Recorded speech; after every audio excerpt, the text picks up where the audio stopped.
السلام علیکم ویورز، کیسے ہیں آپ سب لوگ؟ آج میں لائی ہوں آپ کے لیے سورہ بقرہ کی آیت نمبر 27، 28 اور 29۔ ویڈیو شروع کرنے سے پہلے میری آپ سے ریکویسٹ ہے کہ اگر آپ میرے چینل پہ نئے ہیں تو اسے سبسکرائب کرنا، اور اگر ویڈیو پسند آئے اسے لائک اور شیئر کرنا مت بھولیے۔ تو آئیے اسٹارٹ کرتے ہیں آپ کا لیسن۔ بسم اللہ الرحمن الرحیم۔ الذین ينقضون عہد اللہ من بعد میثاقہ ویقطعون ما امر اللہ بہ ان یوصل ویفسدون فی الارض اولئک هم الخاسرون۔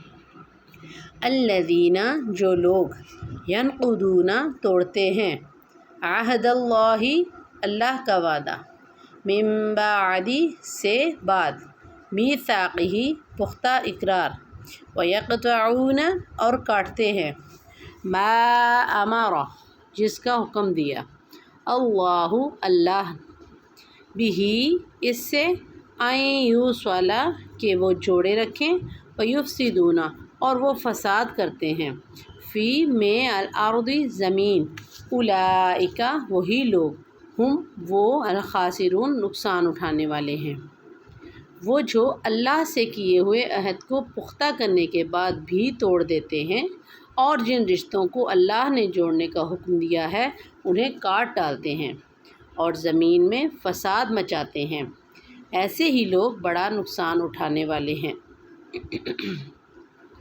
ینقضون عہد اللہ سے ثابت ہوا کہ عہد و معاہدہ کی خلاف ورزی شدید گناہ ہے، جس کا نتیجہ یہ بھی ہو سکتا ہے کہ وہ تمام نیکیوں سے محروم ہو جائے۔ تعلقات کے حقوق شرعیہ ادا کرنا واجب ہے، اس کے خلاف کرنا گناہ عظیم۔ وَيَقْطَعُونَ مَا أَمَرَ اللَّهُ بِهِ أَن يُوصَلَ سے مراد ہوا کہ جن تعلقات کو قائم رکھنے کا شریعت اسلام نے حکم دیا ہے ان کا قائم رکھنا ضروری ہے اور قطع کرنا حرام ہے۔ غور کیا جائے تو دین و مذہب نام ہی ان حدود و قیود کا ہے جو حقوق اللہ اور حقوق العباد کی ادائیگی کے لیے مقرر کی گئی ہیں، اور اس عالم کا صلاح و فساد انہی تعلقات کو درست رکھنے یا توڑنے پر موقوف ہے۔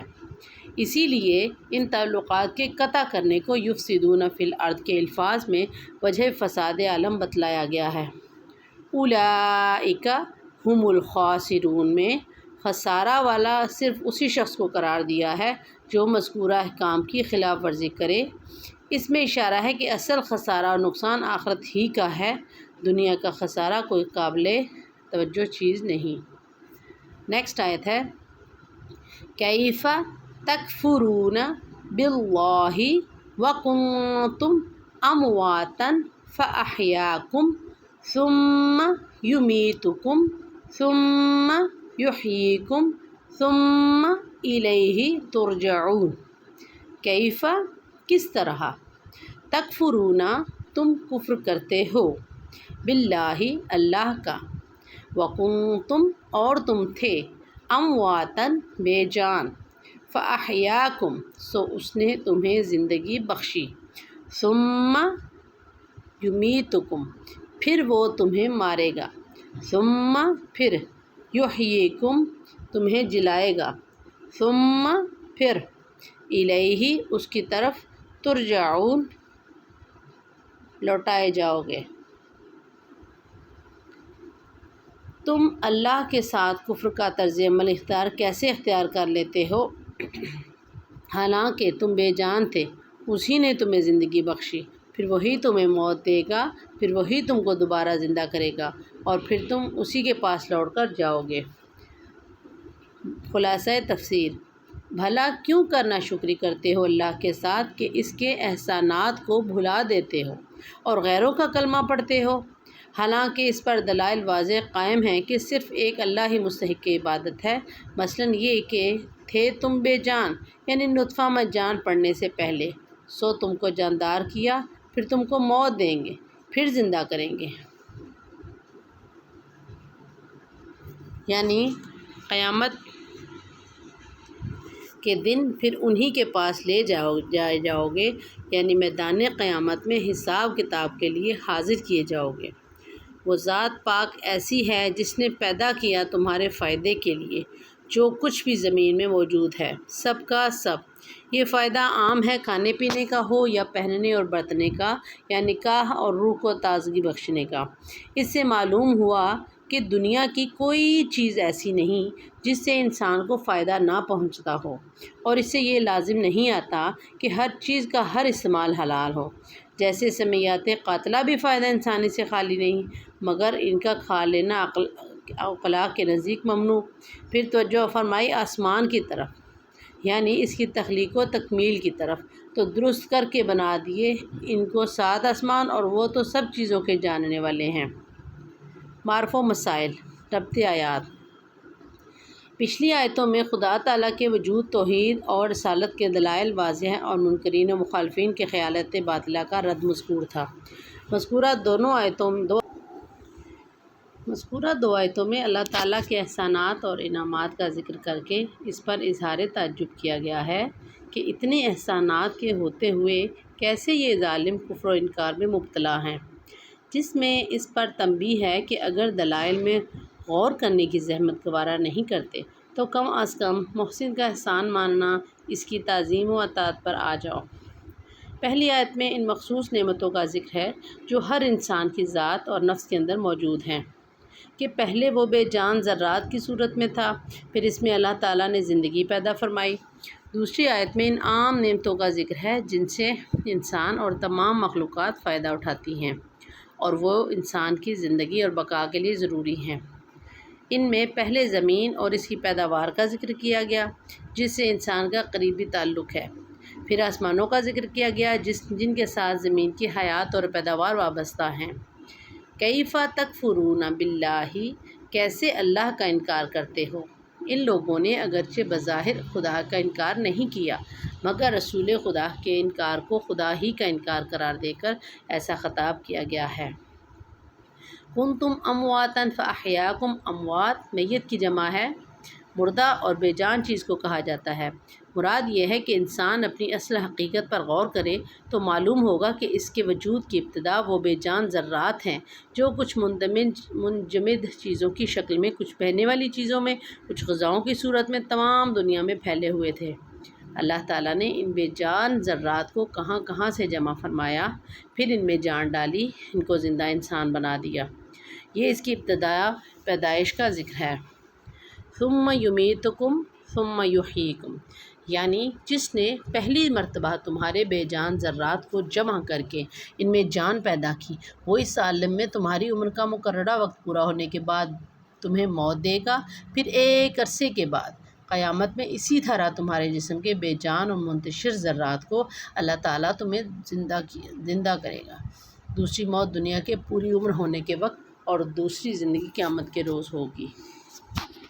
پہلی موت اور زندگی کے درمیان چونکہ کوئی فاصلہ نہ تھا، اس لیے اس میں حرف فا استعمال کیا گیا۔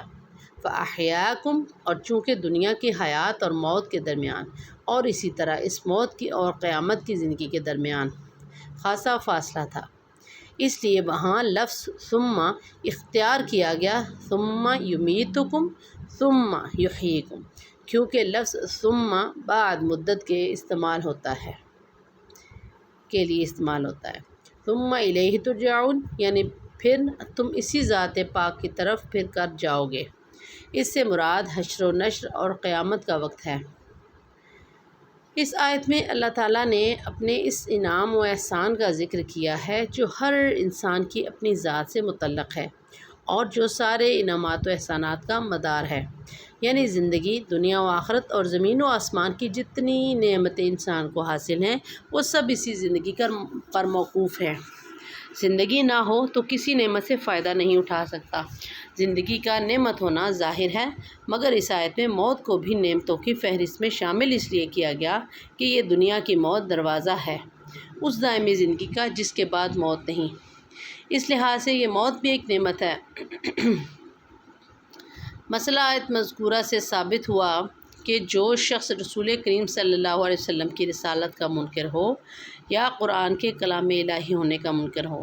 وہ اگرچہ بظاہر خدا کے وجود و عظمت کا انکار نہ کرے، مگر اللہ تعالیٰ کے نزدیک وہ منکرین میں خدا ہی کی فہرست میں شمار ہے۔ حیات برزخی۔ اس آیت میں دنیا کی زندگی اور موت کے بعد صرف ایک حیات کا ذکر ہے جو قیامت کے روز ہونے والی ہے۔ قبر کی زندگی، قبر کا سوال و جواب اور قبر میں ثواب و عذاب ہونا قرآن کریم کی متعدد آیات اور حدیث کی متواتر روایات سے ثابت ہے۔ اس کا ذکر نہیں، وجہ یہ ہے کہ یہ برزخی زندگی اس طرح کی زندگی نہیں جو انسان کو دنیا میں حاصل ہے یا آخرت میں پھر ہوگی، بلکہ ایک درمیانی صورت مثل خواب کی زندگی کے ہے۔ اس کو دنیا کی زندگی کا تکملہ بھی کہا جا سکتا ہے اور آخرت کی زندگی کا مقدمہ بھی، اس لیے کوئی مستقل زندگی نہیں جس کا جداگانہ ذکر کیا جائے۔ نیکسٹ ہے هو الذی خلق لکم ما فی الارض جمیعا ثم استوى إلى السماء فسواهن 7 سماوات وهو بكل شيء علیم۔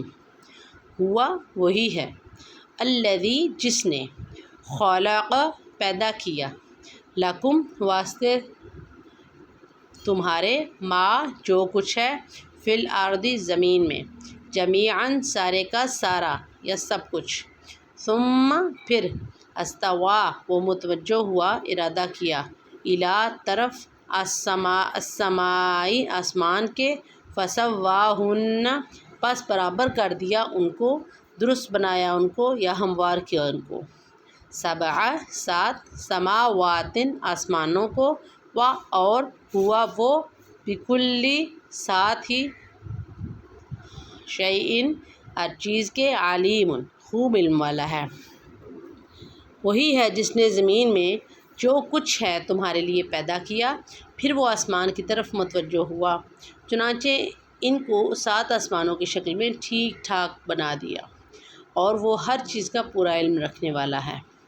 هو الذی خلق لکم ما فی الارض جمیعا، اللہ وہ ذات ہے جس نے پیدا کیا تمہارے لیے جو کچھ زمین میں ہے، سب کا سب۔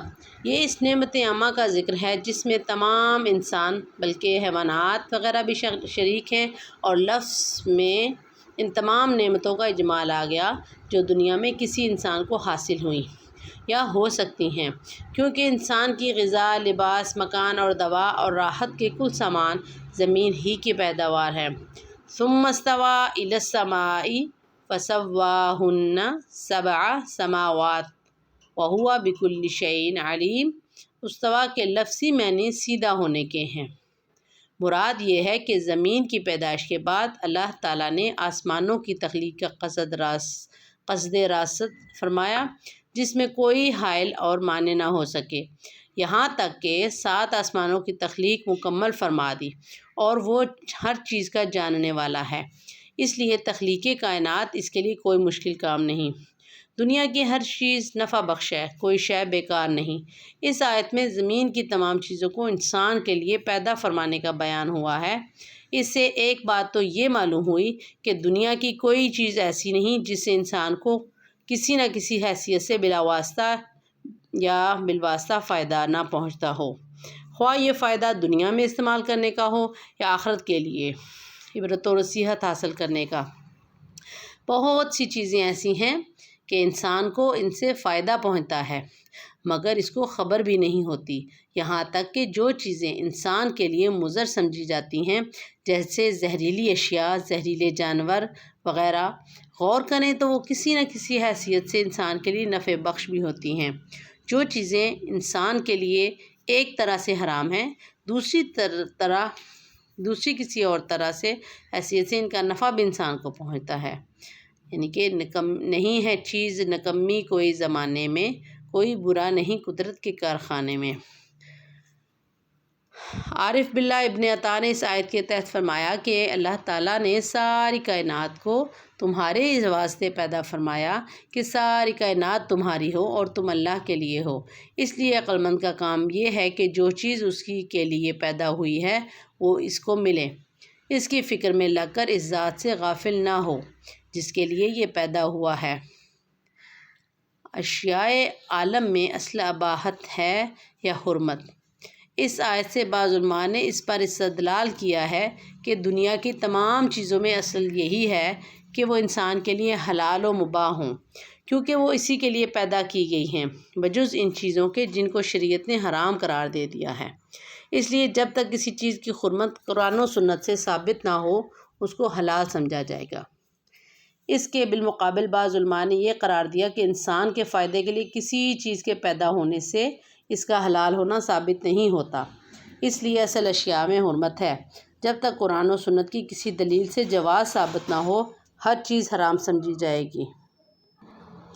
تفسیر بحر محیط میں ابن حیان نے فرمایا ہے کہ اس آیت میں اقوال مذکورہ میں سے کسی کے لیے حجت نہیں، کیونکہ خلق لکم میں حرف لام سبب بتلانے کے لیے آیا ہے کہ تمہارے سبب سے یہ چیزیں پیدا کی گئی ہیں۔ اس سے نہ انسان کے لیے ان چیزوں کے حلال ہونے پر کوئی دلیل قائم ہو سکتی ہے نہ حرام ہونے پر، بلکہ حلال و حرام کے احکام جداگانہ قرآن و سنت میں بیان ہوئے ہیں، انہی کا اتباع لازم ہے۔ اس آیت میں زمین کی پیدائش پہلے اور آسمانوں کی پیدائش بعد میں ہونا بلفظ ثم بیان کیا گیا ہے اور یہی صحیح ہے، اور سورہ والنازعات میں جو یہ ارشاد ہے والارض بعد ذلک دحاھا، یعنی زمین کو آسمانوں کے پیدا کرنے کے بعد بچھایا، اس سے یہ لازم نہیں آتا کہ زمین کی پیدائش آسمانوں کے بعد ہوئی ہو، بلکہ اس کا مطلب یہ ہے کہ زمین کی درستی اور اس میں سے پیداوار نکالنے وغیرہ کی تفصیلی کام آسمانوں کی پیدائش کے بعد ہوئے، اگرچہ اصل زمین کی تخلیق آسمانوں سے پہلے ہو چکی تھی۔